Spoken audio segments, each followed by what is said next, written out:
last American frontier, but Alaska's breathtaking beauty is only surpassed by its unforgiving danger. Alaska is one of those places that doesn't give you a second chance. Normally, you die. A lot of people die in Alaska. Roger Lewis and Denise Rampt know that all too well. Back in 1979, they survived an incredible 18-day journey, enduring sub-zero temperatures without food or shelter. I was wondering, if I was going to die, feeling like I was going to die. And they may have, if it wasn't for the heroic effort of this man. I came along at the last minute of the last day, and there they were, and they're alive because of it. This saga began when then 29-year-old Roger and 20-year-old Denise traveled to Alaska. The dream was to get out there and go get tons of gold and totally get rich. They were working in an isolated gold mine 70 miles from the small fishing village of Homer, outside of Anchorage.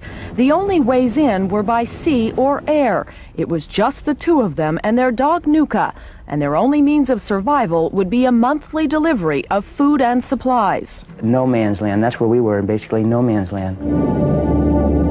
But as the end of December approached, the situation became desperate. The promised supplies never arrived. Running low on food, they made a life-or-death decision. And I realized that we had to use the food either to last another week and then starve, or use the food to get out. So they packed up their dreams of gold and what food they had left along with Nuka and attempted to paddle their way back to civilization in a small kayak.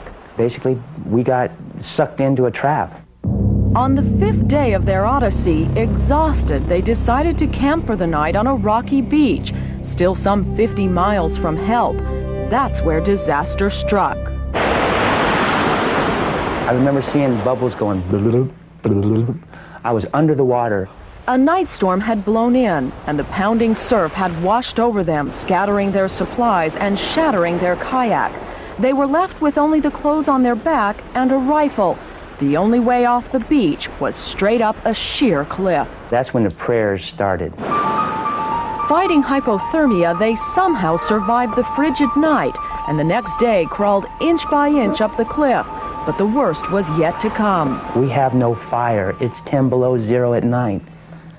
This is like another nail in the coffin. For days, they trudged yard by yard over treacherous ground, all the time battling frostbite. I can't go on like this, watching you die, watching me die. I think we should end it. And Denise goes, okay, you shoot me. And I go, no, I can't do that. You have to shoot yourself. And I told Roger, there's no way. There's no way that I don't care if I have to crawl out of here. I am going to crawl until I die.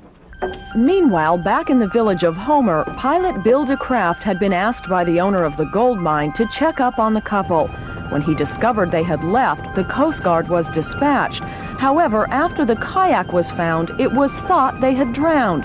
But Bill didn't give up hope. Then when you looked over here and you looked at this hillside and you saw these tracks, that's when I figured they were alive. It had now been 17 days when Roger and Denise decided they had to eat or die. Seeing the dog Nuka, they made a terrible choice. I told the dog, you have one more night. Enjoy yourself. Tomorrow morning, I eat you. Finally, they made it to a clearing on a frozen lake, and with their last ounce of strength, made an SOS out of tree branches. When I came over him, and it's just one more piece of ground until I saw that SOS and the guy standing in the middle of it. And then it was just like a shock. I mean, it made the hair go up the back of your neck. Just, just start crying, just with the joy.